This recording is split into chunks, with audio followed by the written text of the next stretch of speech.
Hey everybody, my name is Brittney, and I have what is called Idiopathic Condylar Resorption. What is that? Um, it's a jaw disease, and it has to do with the jaw joints and deteriorating of your jaw joints pushes your bottom jaw back, and your top jaw, well, my top jaw, um, kind of went like a tilt. So my mouth was all messed up. I don't know.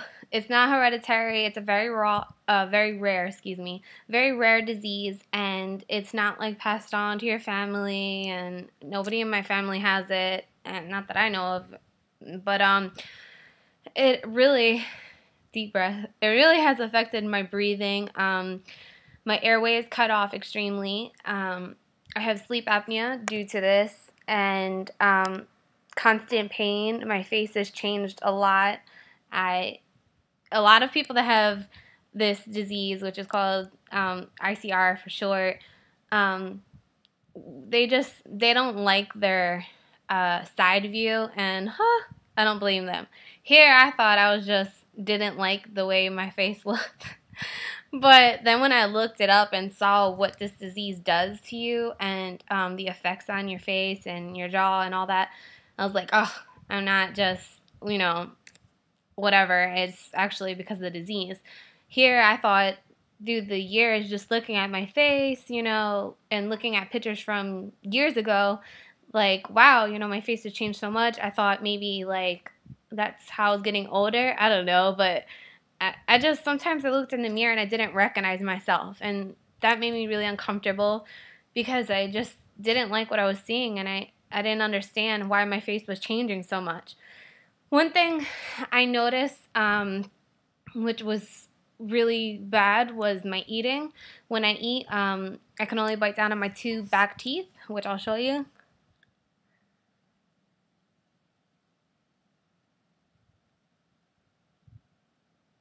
As you can see, I have a huge gap. Actually, it was way worse, but I've had braces now for like 8 months, but it used to be extremely bad. I used to be able to just open my mouth like this, and it was really hard. So embarrassing to eat in front of people. I used to get so embarrassed eating out in public, like eating a pizza. I would like skim the cheese all the way off, like the pizza would fall apart. Subs, wraps, just a regular peanut butter jelly sandwich. I mean, it was really just, I don't know, it was starting to get a little insecure about it. I didn't really know why all these things were happening to me, but one thing I've noticed through the past like 6-7 years now is that my breathing has gotten really bad, and makes me very uncomfortable. I used to be very like active, and I used to run a lot every day. I mean, I used to run a lot, and I went to the gym, and just walking, I lose my breath very fast. If I bend down, I get lightheaded because I don't get enough oxygen to my brain. So just many things that we take for granted, and I didn't realize this all was tied into this disease. Well, after going to this one surgeon who actually took my wisdom teeth out in 2008, which is when all my pain started, and when I noticed my teeth started actually opening more and more, he was going to do my surgery. I was going to him for about 5 years, and he was trying to see slowly how things were kind of progressing, and he just kept taking x-rays and CAT scans to see like how my condyles were moving, and if they were getting bigger, if they're getting smaller, like what exactly was the cause of this, because he didn't even know what was wrong with me. Well, up till last year, which was 2012, I went to him, and he told me that something is wrong with my jaw, that I need surgery. And I've been going to him for, so many years now, going back and forth with him, and he told me he couldn't do my surgery. So I was really upset because, okay, yeah, I feel like we accomplished something. We found out something's wrong there, like I need to have surgery, but you can't do my surgery. So I was really down because I trusted him, and it was just very emotional knowing that he couldn't do it.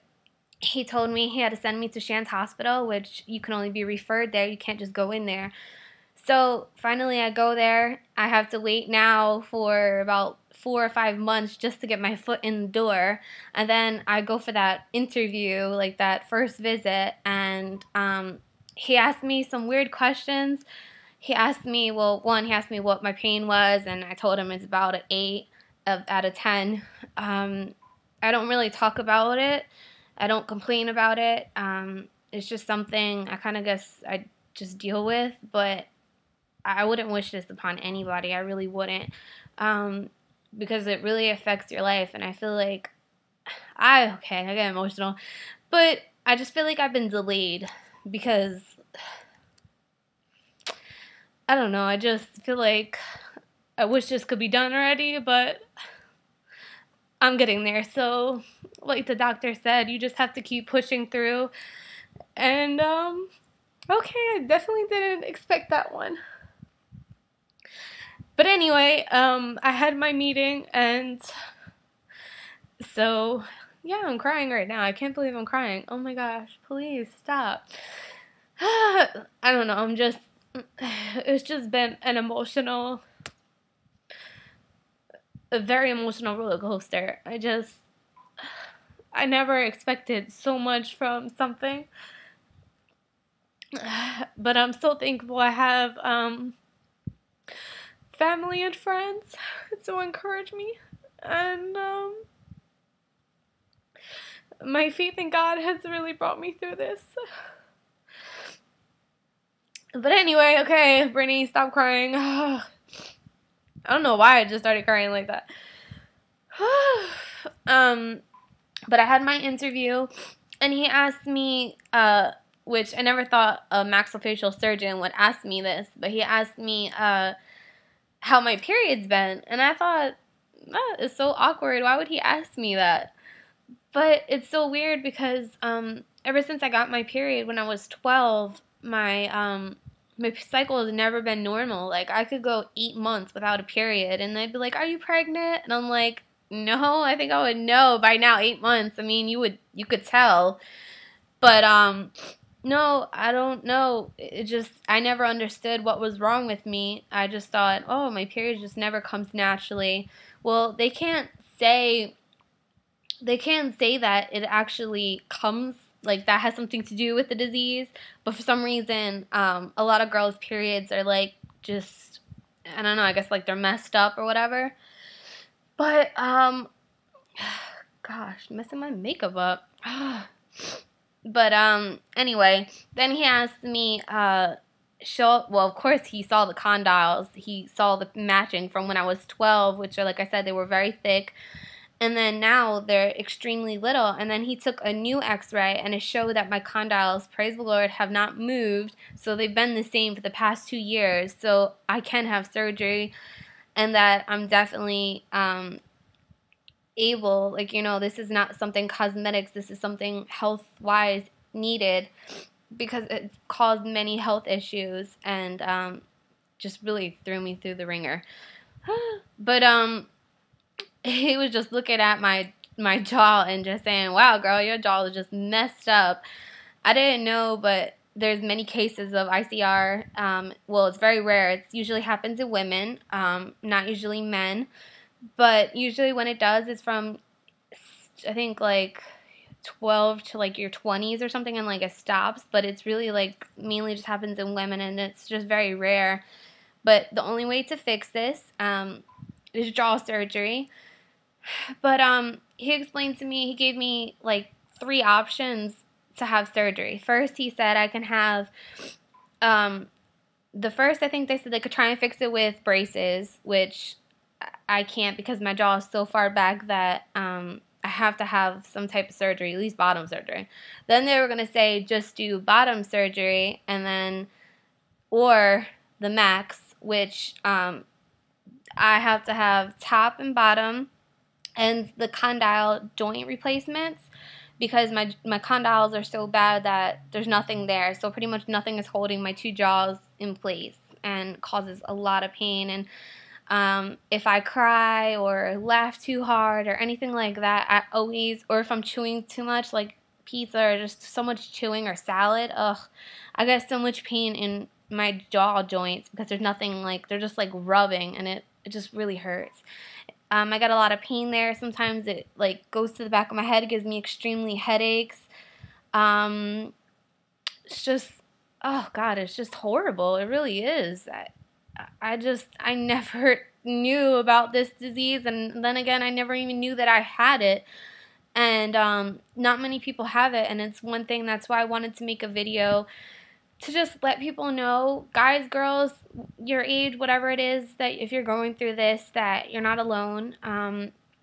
There is hope. You can get through this. I'm saying, like, my faith in God is the only thing that really has got me through this, because, it's just, like I would tell people, I would want to just go in the closet and cry and just hide. Like, I mean, nobody understands what you're going through, and it hurts because they, you don't want to like complain, and I understand people always have it worse out there, and that's why I try not to complain, because I know it's not cancer. I know there's a surgery for it, and I should be grateful in that, but it's just, I mean, I didn't have insurance for a long time, so like, they would say I'm going to have surgery, and I couldn't even afford it. And then now I finally, praise God, I've got insurance right when I got accepted into the Shands Hospital. And, you just have to have faith. I'm saying, like, it's hard at times, but you know what? That's when you need to just keep your head up and just encourage yourself, because it is hard. It really is, but it does get better. And I'm really looking forward to finally this being over. But I just wanted to show you a few things, which I really wasn't looking forward to. But I'm going to show you what this disease has done to me. I mean, you probably could see here. It's, like, disgusting. Ugh, look like no chin, Brittney. Oh. But, you know what? Love it or not, that's how my face is right now. And, it's funny when people don't even know, like, that this has happened to me, and they're just like, wow, you're so happy. And because I know that I'm going to get through this, and that's what I'm looking forward to. I'm ready for this to be over with so I could move on with my life, and this can just be behind me. And I could be like, you know what? I overcame that, and there's nothing that I can't do. I mean, if I got through that, then, I mean, what else can I do? I mean, I could do anything. So that's the same kind of attitude you have to have about this. You can't feel sorry for yourself. You can't lay around and just be miserable, because trust me, I mean, this sleep apnea kicks my butt. I can't get up in the morning. I had to take like a muscle relaxer at night, because my jaw is just like, my joints are just like this, and I can't sleep because it's just constant pain. So then when I sleep, it's good, but then it stays in your body. So when you wake up, you're like, ugh, like you have to literally force yourself out of bed, and it is horrible. I wake up constantly in the middle of the night. Your mouth is dry, and because of sleep apnea, your mouth stays open. You can't breathe through your nose.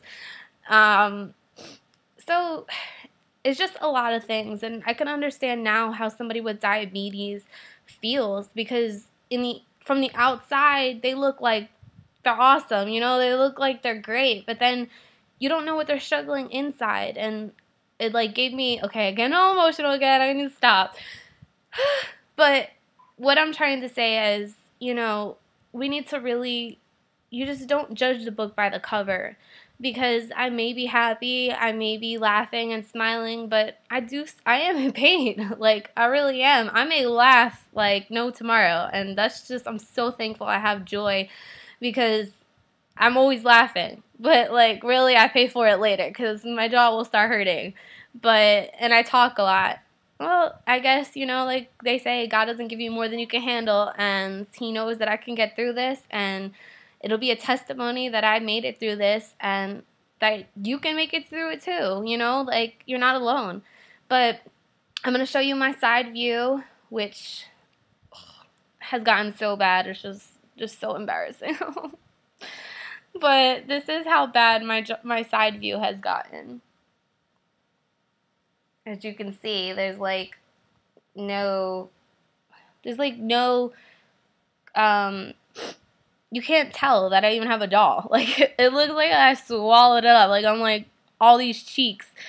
And am I embarrassed right now? A little bit. But you know what? If it can help somebody else right now, that's all that matters. And like my brother used to make fun of me because like when I would lay down.